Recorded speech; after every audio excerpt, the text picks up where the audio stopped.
Smart education, digital education और आपकी ministry भी है, आप उससे ताल्लुक़ रखते हैं। तो मुझे लगता है सबसे पहले मैं यही जानना चाहती हूँ कि हमारे देश की जो ये व्यवस्था है, जो ये सिस्टम है एजुकेशन का, ये कितना स्मार्ट और कितना डिजिटलाइज हुआ है। देखिए, पहले तो मैं एबीपी के सारे दर्शकों को और यहाँ पे उपस्थित सारे लोगों को मेरा नमस्कार। और शिक्षा क्षेत्र में आपने जो सवाल पूछा, देखिए कोविड जब आया उसके बाद पूरे भारत में नहीं पूरे विश्व में परिवर्तन आया है। थिंकिंग में, एजुकेशन सिस्टम में भी परिवर्तन आया है। अगर हम अपनी एजुकेशन सिस्टम को देखें तो ऐसे सारे चीज़ें यानी परिवर्तन हुए हैं लास्ट कुछ सालों में, जिसके द्वारा एक तो हमारी जो गाइडिंग प्रिंसिपल है that is the NEP 2020 national education policy. इस नेशनल एजुकेशन पॉलिसी के ऊपर शायद डिस्कशन बहुत बार हो चुका है। जो फ्लेक्सिबिलिटी वगैरह है, मल्टी एंट्री, मल्टी एग्जिट, इसको अगर सफल तरीके से लागू करना है तो इसके लिए डिजिटल एजुकेशन बहुत ज़रूरी है। और इसको लेकर ऐसे बहुत सारे प्लेटफॉर्म, वो चाहे आपका दीक्षा हो या स्वयं हो, स्वयं प्लस हो, साथी हो, जिसके द्वारा एजुकेशन मंत्रालय ने, शिक्षा मंत्रालय ने ऐसी व्यवस्था की कि एक दिल्ली से 2000 किलोमीटर दूर किसी गांव में बैठा हुआ बच्चा भी दिल्ली IIT की किसी प्रोफेसर की, अगर वो JEE या नीट के लिए प्रिपरेशन ले रही है या ले रहा है, तो वहाँ पे अपने मोबाइल में बैठ के उस शिक्षा को प्राप्त कर सके। जो गैप था पहले वाला, जब हम स्कूल में पढ़ते थे तो हमारी लोकेलिटीज़ में जो स्कूल अवेलेबल थे उसी स्कूल में हम पढ़ने के लिए बाध्य थे। सबके लिए तो दिल्ली आना या कलकत्ता आना संभव नहीं था। मैंने अपने नेटिव शहर जो है, जहाँ से मैं चुनाव जीतता हूँ, वहाँ ही पढ़ने का मौका मिला। मैं सौभाग्यशाली रहा, बहुत सारे अच्छे टीचर मिले मुझे। और अभी ये जो खाई थी, यानी 2000 किलोमीटर दूर जब मैं पढ़ता था, मेरे लिए कोई उपाय नहीं था कि मैं अगर केमिस्ट्री के किसी टॉपिक को समझना चाहूँ और मुझे मेरे लोकेलिटी में जो टीचर है, ये मेरा स्कूल में जो टीचर है, उनसे समझ नहीं पा रहा हूँ, तो मेरे पास उस समय उपाय नहीं था। आज एक बच्चे के पास उपाय है। ये नरेंद्र मोदी जी के नेतृत्व में भारत में परिवर्तन आया है, आदरणीय धर्मेंद्र प्रधान जी की निरंतर चेष्टा से, कि एक बच्चा मोबाइल में बैठ के उस केमिस्ट्री के उस चैप्टर को लेकर जो क्लास है वो क्लास वो कर सके और टेस्ट भी दे सके। वो टेस्ट भी दे सकता है और उसका इवैल्यूएशन भी हो सकता है वहाँ पे कि कितना उन्होंने वो बच्चा कितना प्रोसीड किया। तो ये जो डिजिटल एजुकेशन है, और बाकी आप जानते हैं कि अटल टिंकरिंग लैब हर जगह पे खोले गए। लगभग 15,000 स्कूलों से अटल टिंकरिंग लैब हो गए। PMC स्कूल के द्वारा 15,400 स्कूलों को आधुनिक टेक्नोलॉजी से लैस किया गया है। और अभी इस बजट में, लास्ट जो बजट आया, उसमें संस्थान किया गया कि आगे आने वाले समय में पूरे देश में सारे स्कूलों को हम ब्रॉडबैंड के द्वारा जोड़ेंगे और उसके साथ साथ 50,000 न्यू अटल टिंकरिंग लैब हम बनाएंगे। ये सारे जो उपाय सरकार ने किया है, शिक्षा मंत्रालय ने किया है, इसके द्वारा जो एडवांस टेक्नोलॉजी है, AI से लेकर 3D प्रिंटिंग से लेकर कटिंग एज टेक्नोलॉजी जिसे बोला जाता है, उस कटिंग एज टेक्नोलॉजी के साथ हमारे जो बच्चे हैं स्कूल में जा रहे हैं, शुरुआत में ही उनकी पहचान इन कटिंग एज टेक्नोलॉजी के साथ हो जाए कि जिसके द्वारा वो आगे आने वाले समय में जो विकसित भारत का सपना हम देख रहे हैं उसको पूरा कर पाए। आपने जो ये NEP की बात की, नेशनल एजुकेशन पॉलिसी, जाहिर तौर पर उसका एक लक्ष्य है, उसका एक टारगेट है। जिस तरीके से आप उसे डिजिटलाइज भी कर रहे हैं, आप चाह रहे हैं कि जो हम शहरों में बच्चों को पढ़ा रहे हैं वो हम गाँव में भी पढ़ाएं, हर उस कस्बे में भी पढ़ाएं जहाँ पर एक फिलहाल ये एक सपना था और उस सपने को पूरा करने की कोशिश आप कर रहे हैं। वो टारगेट कितना अचीव हो पाया, हम उस दिशा में कितना आगे बढ़े हैं, इस बारे में बताइएगा। देखिए, NEP इम्प्लीमेंटेशन एक निरंतर प्रक्रिया है। लगभग 2035 इस समय जाके ये पूरा लागू हो पाएगा, क्योंकि बाल वाटिका से शुरू होता है और एकदम यूनिवर्सिटी के टॉप लेवल में जाके ये पूरा शिक्षा प्रणाली में हम परिवर्तन ला रहे हैं। 34 साल के बाद भारत में कोई नई शिक्षा नीति आ रही है जिसके द्वारा हम कर पाए। और इसका निरंतर असेसमेंट भी होता है कि बच्चे कितना सीख रहे हैं। जैसे आपने बताया कि दीक्षा पोर्टल हो या ऐसा पोर्टल के द्वारा हमने इसमें अध्ययन किया, हमारी मिनिस्ट्री अध्ययन करती रहती है कि हमने देखा कि इस पोर्टल की इस्तेमाल जो स्टूडेंट्स रेगुलर बेसिस में करते हैं उसका 14 से 20% तक अच्छा उनका फल प्राप्त हुआ। यानी जो चीज़ वो खुद असेसमेंट में वो डेटा आया है कि जब असेसमेंट होता है तो इसमें इम्प्रूवमेंट दिखा गया 20% तक।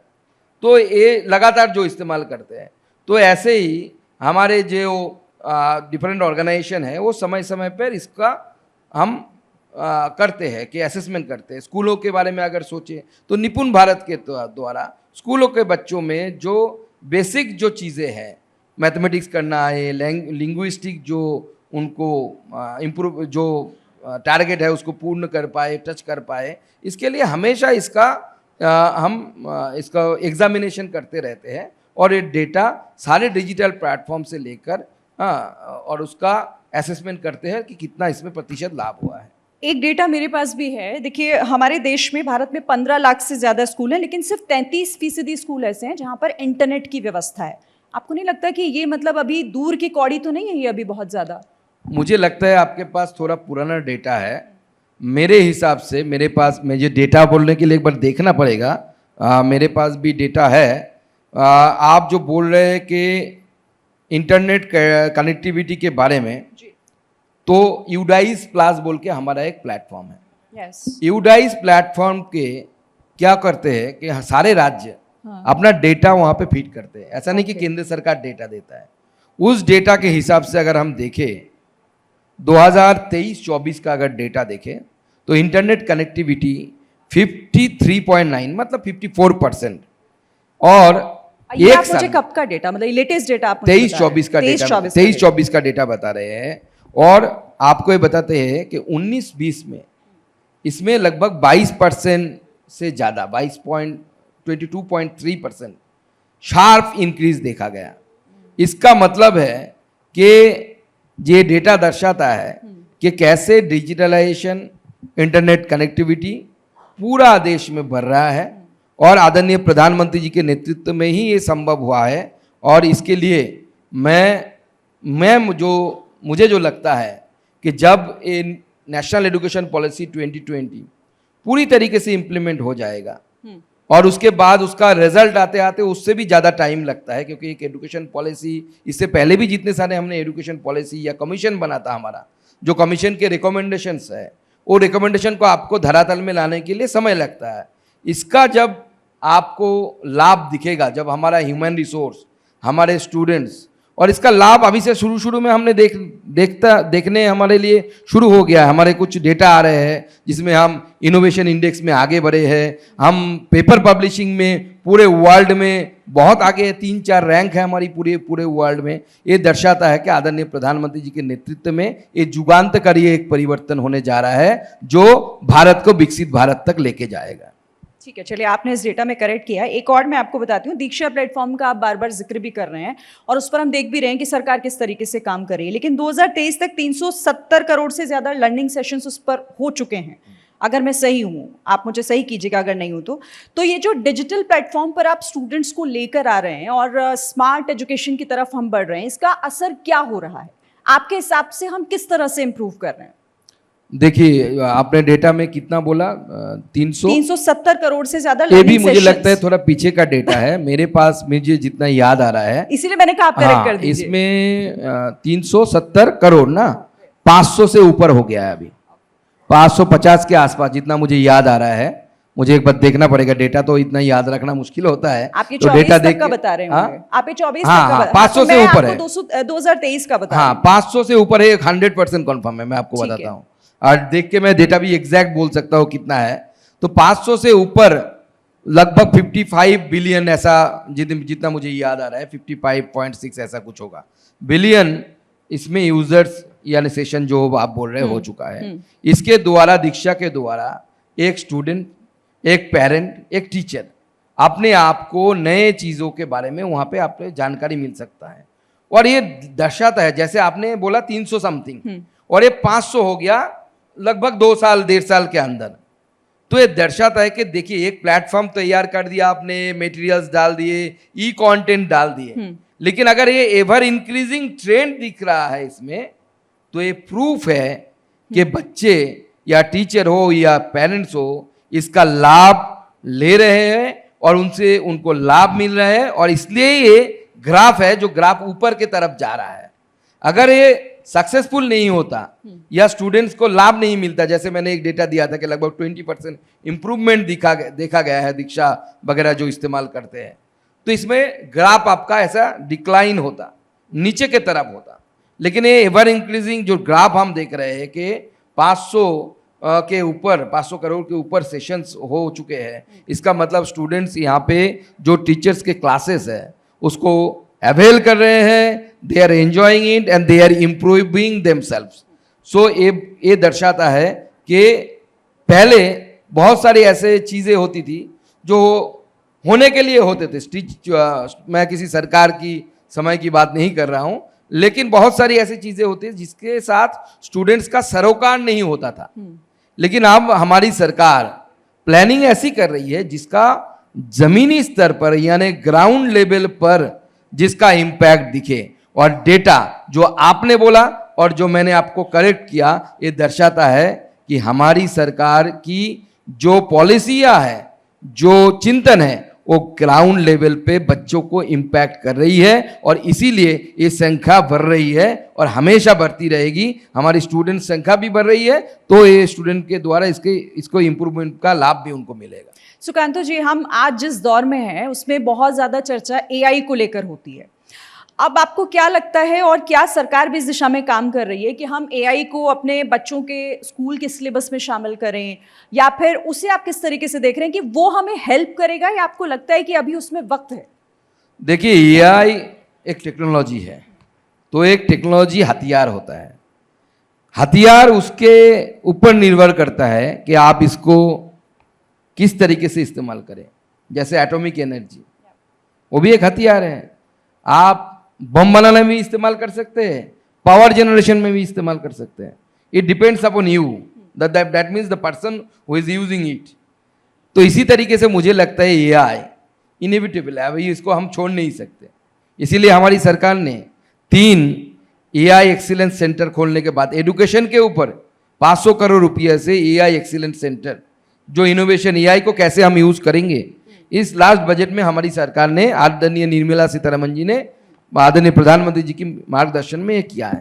तो इस एआई को और ऐसे कटिंग एज टेक्नोलॉजी के साथ बच्चे एलियन न रहे कि अमेरिका में एक बच्चा पढ़ रहा है, वो उसको एआई के बारे में पता है, और भारत के स्कूल में पढ़ने वाला बच्चा उसको एआई के बारे में कुछ पता नहीं हो, तो इससे एक बहुत बड़ा गैप हो जाएगा और टेक्नोलॉजी के क्षेत्र में भारत के बच्चे पीछे चले जाएंगे।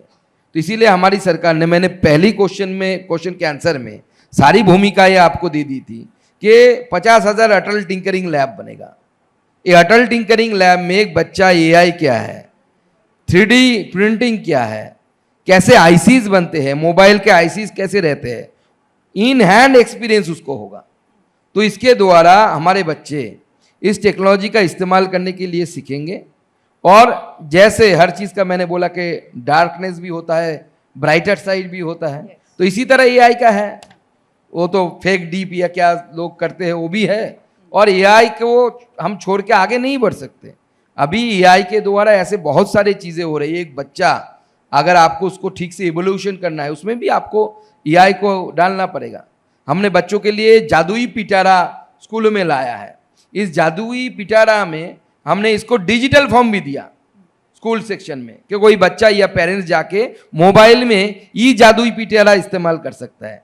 उसमें 3 एआई बॉट है, आप चैट करेंगे, चैट बॉट जिसे बोलते हैं। पेरेंट्स के लिए एक है पेरेंट तारा, टीचर के लिए एक है टीचर तारा, स्टूडेंट के लिए एक है। आप चैट करेंगे तो एआई के द्वारा वहां पे आंसर भी आएगा। आगे समय के साथ साथ इसको इंप्रूव करते जाएंगे हम। तो भारत की शिक्षा व्यवस्था में ये जो परिवर्तन आ रहा है, मूलभूत परिवर्तन, भारत इनोवेशन में आगे बढ़े, टेक्नोलॉजी में आगे बढ़े और हम धीरे धीरे आगे बढ़ रहे हैं। रिसेंटली हमने 2 अच्छी खबर आई है, आप सबको शायद पता होगा। ऑपरेशन सिंदूर के बाद एक बहुत बड़ा अचीवमेंट हमारे साथ आया है कि हम 4th नंबर इकोनॉमी बन गए। उसके साथ साथ लगभग 27 करोड़ लोग जो एक्सट्रीम पॉवर्टी लाइन है उसके ऊपर उठ गए। ये बहुत बड़ा अचीवमेंट है। हमने गरीबी हटाओ का नारा सुना था, लेकिन सच में गरीबी हटाओ, और ये डेटा बहुत इसलिए और भी इंपॉर्टेंट हो जाता है क्योंकि यूनेस्को ने उनका एक लेवल होता है कि एक रेखा होती है, उसमें उन्होंने वृद्धि की $3 पर डे जिसका इनकम है, ऐसे रेखा उन्होंने क्राइटेरिया बढ़ाया। इसके बावजूद 5% कम से कम इंक्रीज हुआ है, लोग गरीबी रेखा के ऊपर आए हैं। ये तभी संभव हो रहा है जब आदरणीय मोदी जी के नेतृत्व में पूरा देश एक साथ लड़ रहा है कि आगे आने वाले समय में हम विकसित भारत का गठन करेंगे और मिलकर भारत को आगे बढ़ाए और विश्व का श्रेष्ठ देश जिसका सपना हमारे पूर्वज देख के गए। स्पेशली मैं विवेकानंद के प्रदेश से आता हूं, उस जगह उनका नाम लूंगा। उन्होंने जो दिखा था सपना, वो बोलते थे कि मैं दिव्य दृष्टि से देख रहा हूं भारत माता पहले से और ज्यादा ऐश्वर्यशाली होकर पूरे विश्व के ऊपर राज कर रहे हैं। तो हम विश्व गुरु और विश्व बंधु के पथ पर चल रहे हैं और आदरणीय मोदी जी के नेतृत्व में ये पूरा होने वाला है।